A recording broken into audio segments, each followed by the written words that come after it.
Hi everyone, this is your host Michael with another episode of Make That Bloody Movie with Coffee. In today's episode, we will be talking about how film coloring can make you a better filmmaker. So, alright, and by the way, coffee of the day, which I will let you guys know towards the end of my podcast, the flavor of the coffee. Alright, so in today's episode of film coloring and how that can make you a better filmmaker is pretty much what I mean by that is, there's certain filters, certain gels, certain looks that people go for in making a film. And sometimes, every filmmaker has their own style and has their own look to their film or to their movie or whatever project they're doing. And some filmmakers will stick with a certain color or a certain look. And what I mean by, making using a particular film color is a particular setting. Could be in your editing system, or it could be a gel that you use. Like for me, the film color I love to use is more like a bluish tone, navy blue, kind of darkish, almost like a sci-fi look to my films, where it's dark and mysterious and you don't know what's going on. That's the look that I like to show in my films that I do, when I'm representing my film and how I want people to feel when they look at my film. Also, another thing to think about is that when you film and you pick certain colors attract people more to a particular color than other colors. So like, for example, when you see blue, when Facebook was created, sorry, I'm getting tongue-tied, they use their color scheme as blue. Blue signifies trustworthiness and, safe. So when people saw Facebook, it's white and blue. Blue is the color they went with, is for you guys to feel safe to use their platform. So that's why they choose the color blue. There is a science behind the colors, and it does affect the brain, certain colors, when we see it. So you're creating your own style when you use a certain color in your film, like certain gels, certain filters. Like I told you, I use the color blue. So that's creating a certain style as a filmmaker. You're setting yourself apart from that as well. You can be on your own league by using a filter for your films.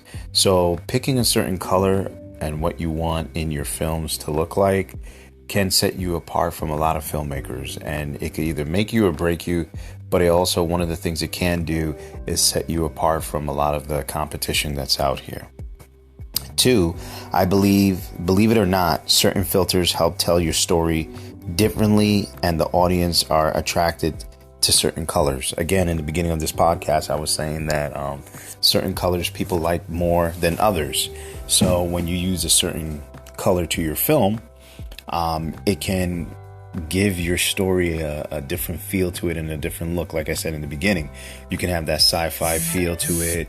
You can have that mysterious feel to it, or depending if you use lighter colors, it could be more of a happy-go-lucky, friendly European, trip. It all depends on what you're going for. But that usually what the color does is it kind of gives you the tone to your movie. 3, you are setting the trend of creating your own technique without realizing it when you use a certain color to your film. So what that means, that's pretty much self-explanatory. What I just said in number 3 is that when you pick a certain color that you like and you start playing with it when you do your project, you can kind of tell how it's going to come out. And you as the creator can feel what you want the audience to feel just by picking that color red, color blue, color green, color yellow, kind of tint to your films. It sets a certain atmosphere. So, that's one thing I could think of when I think about using filters and different, you're filming your movie. And number 4, is you will be amazed at how certain filters can make you find certain candid shots a lot quicker and effectively than when it comes to telling your stories. And what I mean by this one in step 4 is pretty much like when you decide what filter you want to go with when filming your movie, it can actually, depending on what type of director you are, or writer, director, you can actually find, I believe, because I've done this with my movies, I find certain candid shots within that filter because I can see it with the type of color that I'm using. I know it sounds strange in what I'm saying, but for me, through my experience, that when I've done some of my shorts and some of my features, I've noticed that a certain shot I want in an actor or a certain position, that filter of blue that I use helps me see the money shot, I call it, when I want to capture the character doing something that they normally don't do, that's out of context or out of the story's the realm of the story. And then when I go back to editing it, it kind of just gels together, and it just brings the story out even more.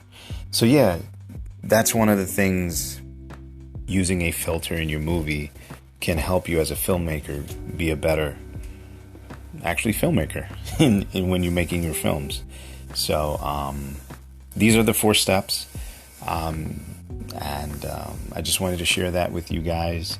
You know, being an independent filmmaker and going through the trials and the testings of figuring stuff out, and just pinpointing things along the way, creating my stories and creating my visions. These are the things I've been discovering.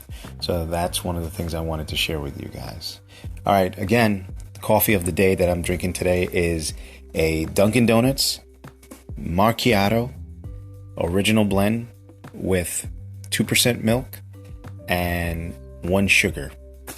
And it's actually a good coffee. And if you get a chance, go down to Dunkin' Donuts, try the Macchiato original with skim milk and 1 sugar if you guys like 1 sugar or not. But that's the coffee of the day. All right, everyone. Thank you for joining me and Make That Bloody Movie with Coffee. Your host, J.R. Michael, and how to be a better filmmaker using filters in today's episode. All right, everyone. Take care. Love you. Peace, love, and happiness. And I'm out of here. Bye.